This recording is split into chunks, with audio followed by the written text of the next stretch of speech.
السلام علیکم، میرا نام ہے زین مختار اور آپ میرا یوٹیوب چینل اندر کی بات وذ زین مختار دیکھ رہے ہیں۔ میں امید کرتا ہوں آپ سب لوگ خیر و عافیت سے ہوں گے۔ میری روزانہ کی طرح سب سے پہلے آپ سے یہی ریکویسٹ ہے کہ اگر آپ میرے یوٹیوب چینل پر نئے ہیں تو سبسکرائب کے بٹن کو ضرور پریس کیجئے گا تاکہ آپ تک میرے ولاگز اور ویڈیوز بر وقت پہنچ سکیں۔ سب سے پہلی خبر جو آپ کے ساتھ شیئر کرنی ہے وہ یہ ہے کہ پاکستان کا ہمیشہ کا دشمن، سب سے بڑا دشمن بھارت جو ہے وہ اس وقت پاکستان کے خلاف کیا کر رہا ہے۔ ہوا کچھ اس طریقے سے ہے کہ بھارت کے جو منسٹر فار ایکسٹرنل افیئرز ہیں ایس جے شنکر، وہ اپنے ایک سرکاری دورے پر آسٹریا گئے ہوئے ہیں، اور آسٹریا میں انہوں نے اپنے جو ہم منصب وزیر ہیں ان کے ساتھ جب ایک پریس کانفرنس کی تو اس کے اندر پاکستان کو ایپی سینٹر آف ٹیررزم یعنی کہ دہشت گردی کا گڑھ قرار دیا۔ اور اس کے بعد جو آسٹریا کے نیشنل ٹیلی ویژن کے اوپر جب ان کا انٹرویو بھی لیا گیا تو اس میں بھی انہوں نے یہ الفاظ دوبارہ دہرائے۔ جب ان سے کہا گیا کہ کیا آپ یہ نہیں سمجھتے کہ پاکستان کے لیے یہ الفاظ استعمال کرنا جو ہے وہ سفارتی طریقے سے ٹھیک ہے، تو انہوں نے کہا کہ جو کچھ ہندوستان کے ساتھ ہو چکا ہے اس کے بعد یہ الفاظ بالکل ٹھیک ہے، یعنی کہ وہ اپنی ڈٹائی پر قائم ہے۔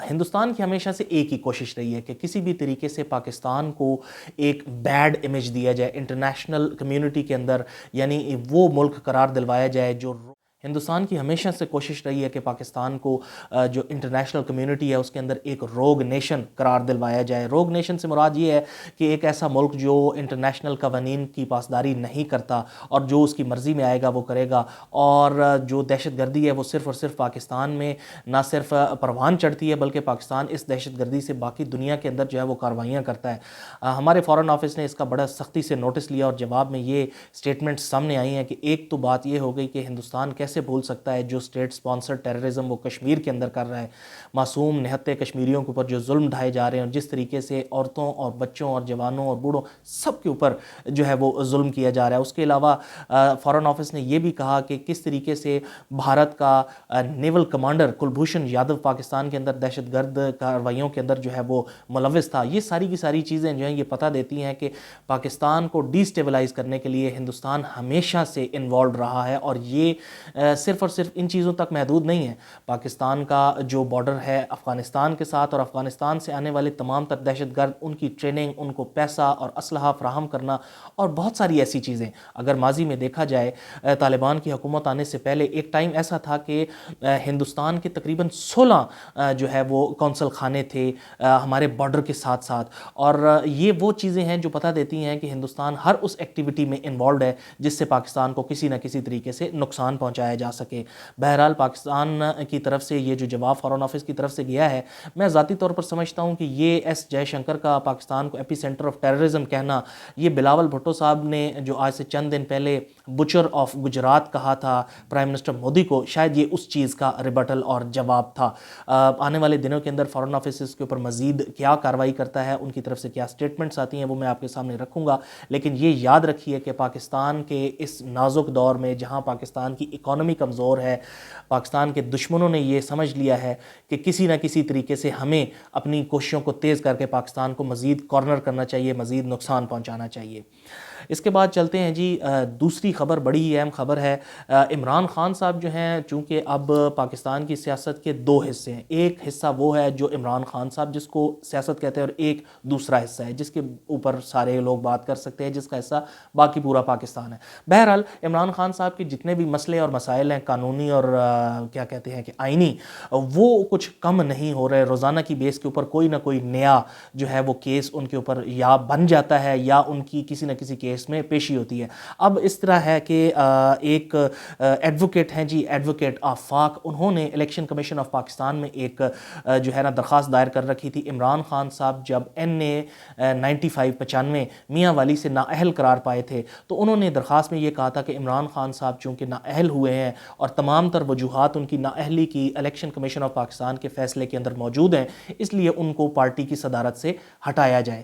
تو اس کے اوپر 20 دسمبر کو جو ہے الیکشن کمیشن آف پاکستان نے اپنا فیصلہ محفوظ کر لیا تھا اور 10 جنوری جو اب آنے والا ہے 10 جنوری کو امید تھی کہ اس کے اوپر کوئی مزید جو فیصلہ ہے وہ سنایا جائے گا. لیکن اس سے پہلے آج کی ڈیولپمنٹ یہ ہے کہ بیرسٹر علی ظفر جو کہ اب پی ٹی آئی کے آفیشیل وکیل بھی ہیں, ان کے تھرو عمران خان صاحب نے لاہور ہائی کورٹ کے اندر اس چیز کو چیلنج کیا ہے, درخواست دائر کی گئی ہے کہ اس درخواست میں سب سے پہلی بات اور بڑی مزہ کے خیز لگتی ہے کہ درخواست میں یہ کہا گیا ہے کہ عمران خان صاحب کو 62(1)(f) کے تحت جھوٹا قرار نہیں دیا گیا. یاد رہے کہ جو فیصلہ آیا تھا نااہلی کا, اس کے اندر یاد رہے کہ جو فیصلہ آیا تھا اس میں شک نمبر 63 کا حوالہ دیا گیا تھا, جو بدنام زمانہ 62(1)(f) جس کے تحت میاں نواز شریف وغیرہ بھی جو نااہل ہوئے ہوئے ہیں وہ نہیں تھا. تو کہا یہ بیسیکلی جا رہا ہے کہ عمران خان صاحب جھوٹے ہیں لیکن 62(1)(f) والے جھوٹے نہیں ہیں. بہرحال یہ درخواست دائر کر دی گئی ہے اور یہ کہا گیا ہے اس درخواست کے اندر کہ الیکشن کمیشن آف پاکستان کو کسی بھی قسم کی کارروائی سے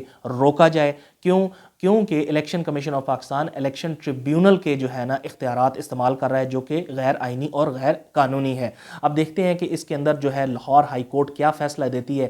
اسلام آباد کے اندر اسلام آباد ہائی کورٹ کے اندر جو معاملات چل رہے ہیں تو بات یہ بھی سامنے آئی بہت ساری ہیئرنگز کے بعد کہ اسلام آباد ہائی کورٹ کا یہ دائرہ کار نہیں ہے کہ وہ الیکشن کمیشن آف پاکستان کو کسی بھی قسم کا ڈائریکٹیو دے سکے. جب یہ باتیں موجود ہیں تو دیکھنا اب یہ ہے کہ لاہور ہائی کورٹ اس کے اوپر کیا پوزیشن لیتی ہے. یہ تو ہو گئی عمران خان صاحب کی آج کی بات. ابھی ہم لوگ انتظار کر رہے ہیں کہ آج کے دن عمران خان صاحب کیا کہیں گے, کیونکہ کل جو انہوں نے وائٹ پیپر جاری کیا ابھی اس کے اوپر جوابات آ رہے ہیں.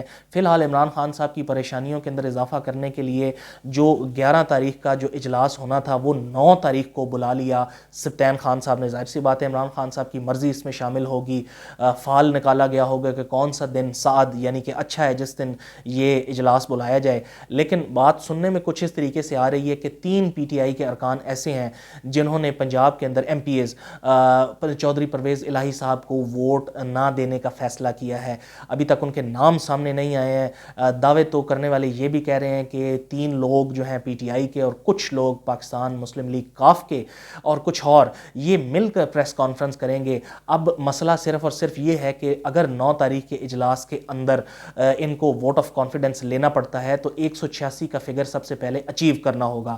اگر 186 کا فگر اچیو نہیں ہوگا تو اس کا مطلب ہے کہ ایک رن آف الیکشن ہوگا. وہ بات کی بات ہے کہ اس میں کون جیتے گا یا کون نہیں جیتے گا, لیکن یہ باتیں یہ جو دراڑ جس کا ذکر میں کافی دنوں سے کرتا آ رہا ہوں یہ پی ٹی آئی کے اندر موجود ہے. اور ہو سکتا ہے کہ کچھ لوگ یہ کہیں کہ ہم ہیں تو پی ٹی آئی میں لیکن جو یہ نامینیشن ہے ہم اس کو نہیں مانتے. کچھ ایسا ہی نیشنل اسمبلی میں بھی ہوا تھا. آج وہ تمام ارکان اپنی اپنی سیٹوں پر موجود ہیں نیشنل اسمبلی میں. تو بہرحال یہ بھی ایک دیکھنے والی چیز ہے جو مزید 2 سے 3 دن کے اندر اس کے اوپر بات کھل کر سامنے آئے گی.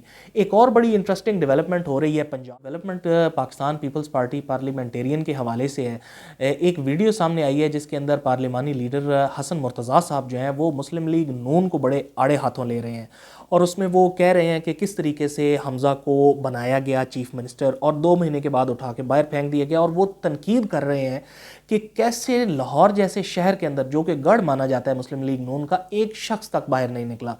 یاد رہے کہ یہ وہ ساری چیزیں ہیں جو آج نہ کل سامنے ضرور آنی ہے. وہ اس وجہ سے کیونکہ at the end of the day یہ تمام پولیٹیکل پارٹیز جو ہیں انہوں نے الیکشن کانٹیسٹ کرنا ہے.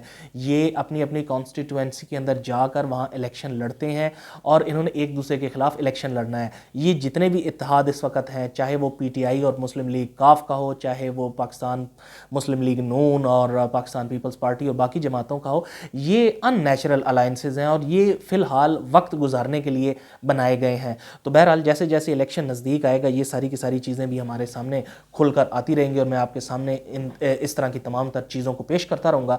جو نیکسٹ چیز ہے جی وہ کیا ہے کہ جو چیف پروپیگنڈسٹ ہیں یعنی کہ جن کو بڑا ہی اعلیٰ مقام حاصل ہوا بڑے تھوڑے وقت میں پاکستان تحریک انصاف میں, وہ ہیں جناب فواد چودھری صاحب. تعلق ان کا جیلم سے ہے, ایم این اے بھی ہیں, ایم پی اے بھی یہ تھے, انہوں نے وہ سیٹ چھوڑی اور ایم این اے کی سیٹ رکھی, اس کے بعد وزارتیں ان کی تبدیل ہوتی رہیں. تو ان کو یہ اعلیٰ مقام اس وجہ سے حاصل ہوا پاکستان تحریک انصاف میں کہ یہ نہایت ہی بدتمیز انسان ہے. آج کی اگر ان کی ایک ٹویٹ دیکھی جائے جس کو انہوں نے خواجہ آصف صاحب سے ریلیٹ کر کے کیا تو اس سے اندازہ لگایا جا سکتا ہے کہ ان کا مینٹل ایپٹیچیوڈ کیا ہے اور یہ کس قسم کے تو جیسا کہ میں بتا رہا تھا کہ پی ٹی آئی کے اندر اعلیٰ ترین مقام جو ہے وہ حاصل انہی کو ہوتا ہے جو جتنا زیادہ بدتمیز ہوتا ہے. تو فواد چودھری صاحب اس لحاظ سے جو ہے وہ بڑے ٹاپ کے اوپر ہیں. ہوا کچھ اس طریقے سے ہے کہ جو فواد چودھری صاحب نے کہا کہ پاکستان کے اندر جو چیف جسٹسز ہوتے ہیں ان کو فون کرتے ہیں chief of the army staff اور بتاتے ہیں کہ فیصلہ کیا کرنا ہے. جب اس طرح کی باتیں پاکستان تحریک انصاف والے کریں گے تو ان سے پوچھنے والے یہ پوچھیں گے کہ جب میاں محمد نواز شریف صاحب اور باقی تمام لوگوں کے خلاف فیصلے آ رہے تھے تو اس وقت بھی ایسا ہی ہو رہا تھا, اور اگر ہو رہا تھا تو آپ لوگ خاموش کیوں تھے؟ کیوں آج آپ لوگوں کو لگتا ہے کہ آپ لوگوں کے خلاف فیصلے اگر آئیں گے تو وہ فوج کہے گی؟ سب سے پہلی بات تو یہ ہے کہ میں اس بات کو مانتا ہی نہیں ہوں, یہ میری ذاتی رائے ہے. کیوں؟ وہ اس وجہ سے کہ عمران خان صاحب آج بھی لاڈلے ہیں. جو کچھ پاکستان تحریک انصاف نے پچھلے 8 ماہ میں پاکستان کے ساتھ کیا ہے, پاکستان کے اداروں کے ساتھ کیا ہے, پاکستان کے جرنیلوں کے ساتھ کیا ہے. دیکھیے اگر بات صرف سیاستدانوں تک ہو تو چلیں, نوک جھوک چلتی رہتی ہے, ڈس ایگریمنٹ بھی ہوتا ہے, بہت ساری باتیں ہوتی رہتی ہیں, لیکن پاکستان تحریک انصاف نے جس سسٹمک طریقے سے پاکستان کی انٹیلیجنس ایجنسیز کو, پاکستان کے اداروں کو, پاکستانی فوج کو, اور پچھلے 2 سے 3 ماہ کے اندر جس طریقے سے ایک راگ الاپ رہے ہیں عمران خان صاحب جنرل ریٹائرڈ قمر جاوید باجوہ کا, یہ بات صاف ظاہر ہے کہ وہ 2 طریقے سے پریشر ڈالنا چاہ رہے ہیں. اب اس بات سے 2 چیزیں سامنے آتی ہیں کہ ایک انہوں نے انوالو کر دیا پاکستان کی اسٹیبلشمنٹ اور پاکستان کی ملٹری کو, اور دوسرا انہوں نے انوالو کر دیا پاکستان کے تمام تر جو ججز ہیں اور خاص طور پہ چیف جسٹس اور سپریم کورٹ کو. یہ کرنا یہ چاہ رہے ہیں جس طریقے سے کل پریشر ڈالا تھا اور وائٹ پیپر جاری کیا تھا عمران خان صاحب نے, یہ اس کا فالو اپ اٹیک تھا. یہ چاہتے ہیں کہ تمام تر اداروں کو اٹیک کر کے, ملائن کر کے, ان کے اوپر پریشر ڈال کے اپنے جو من پسند فیصلے ہیں وہ لیے جائیں اور واپس اقتدار میں آیا جائے. ابھی تک یہ سب کچھ اگر کسی اور پارٹی نے کیا ہوتا یا کسی اور شخص نے کیا ہوتا, سب سے پہلی بات تو یہ ہے کہ اتنی تو کسی کے اندر ہمت ہی نہیں ہے. اگر کیا ہوتا تو انجام بہت سارے لوگوں کا ہمارے سامنے ہے کہ کس طریقے سے ان کو منظر سے ہٹایا جاتا ہے, یا بہت سارے اور معاملات ان کے ساتھ ہو جاتے ہیں. تو خان صاحب بالکل موجود ہیں, اپنی جگہ پر ہیں, روزانہ خطاب بھی فرماتے ہیں, روز کی ڈوز جس طرح کہ میں نے نام رکھا ہوا ہے وہ روز کی ڈوز بھی دیتے ہیں لوگوں کو, پہاڑا یاد کرواتے ہیں. تو بہرحال یہ وہ چیزیں ہیں کہ جس سے سامنے آ رہا ہے کہ ایک تیر سے 2 شکار کرنے جا رہی ہے پاکستان تحریک انصاف, جو اسٹیبلشمنٹ اور عدلیہ دونوں کو انڈر پریشر کرے گی. کیوں؟ کیونکہ عمران خان صاحب کے اوپر بہت سارے کیسز بہت ساری عدالتوں میں چل رہے ہیں, الیکشن کمیشن کے اندر بھی چل رہے ہیں, اور ساتھ ہی ساتھ فوج کے اوپر بھی دباؤ ڈالا جا رہا ہے کہ اگر آپ ہماری بات مان کر الیکشنز کروائیں اور ہمیں دوبارہ طاقت میں لے کے آئیں, ہمیں دوبارہ 2/3 میجورٹی دلوائیں. کیونکہ خان صاحب کہتے ہیں کہ اب مجھے حکومت نہیں چاہیے, مجھے اقتدار چاہیے. خان صاحب جتنے ریکلیس آدمی ہیں, میں نے کل بھی ذکر کیا تھا کہ خان صاحب کی کسی بھی بات کی جو شیلف لائف ہے وہ 2 مہینے ہے. 2 مہینے کے اندر اندر یا وہ اس بات سے خود واپس مڑ جائیں گے یا وہ کہیں گے یہ تو بات ایسی تھی ہی نہیں. تو ایسے آدمی کو اگر بالفرض ہم سوچ بھی لیں کہ اتنی زیادہ طاقت دے دی جائے تو کیا وہ پاکستان کے لیے فائدہ مند ہوگی؟ یہ بات, ان کی جو کیپیسٹی ہے, جو معیشت کے ساتھ یہ کر سکتے تھے یا باقی کاموں کے ساتھ کر سکتے تھے, وہ ہم 3.5 سال میں دیکھ چکے ہیں. ابھی ہمارا مسئلہ یہ ہے کہ خان صاحب اتنے اچھے نہیں تھے. یہ جو پی ڈی ایم والے ہیں نا, انہوں نے 8 مہینے کے اندر کچھ کیا ہی نہیں, یہ ان سے بھی بدتر ہے. اس وجہ سے خان صاحب بہتر لگ رہے ہیں. لیکن جو دودھ اور شہد کی نہریں خان صاحب کے دور میں بہہ رہی تھیں وہ بھی ہم سب لوگوں کو یاد ہے. تو آنے والے دنوں کے لیے پاکستان اور پاکستانیوں کے لیے میری تو دعا ہے, اور جتنی بھی خبریں سیاست سے ریلیٹڈ ہیں ان تمام چیزوں کو آپ لوگ سنا ضرور کیجئے, لیکن اپنے ضمیر کی آواز کے اوپر بھی کان ضرور دھرنا ہے. پاکستان کو ہم سب لوگوں کی ضرورت ہے, اور خاص طور پر یوتھ کی ضرورت ہے. اور میرا یہ میسج یوتھ کو ہے کہ کسی کی اگر سوشل میڈیا کے اوپر بہت فالوئنگ ہے, یا کوئی زیادہ لاؤڈ بولتا ہے, یا کوئی زیادہ بدتمیزی کرتا ہے, چاہے اس کا تعلق کسی بھی پارٹی سے ہو, تو ضروری نہیں ہے کہ آپ اس کی بات مان لیں یا اس پر چلیں. آپ اپنا دماغ استعمال کریں, آپ پڑھے لکھے ہیں اور پاکستان کو آپ کی ضرورت ہے. میں بہت ساری خبروں کے ساتھ دوبارہ آپ کے پاس کل حاضر ہوں گا. مجھے تب تک کے لیے اجازت دیجیے. فی امان اللہ.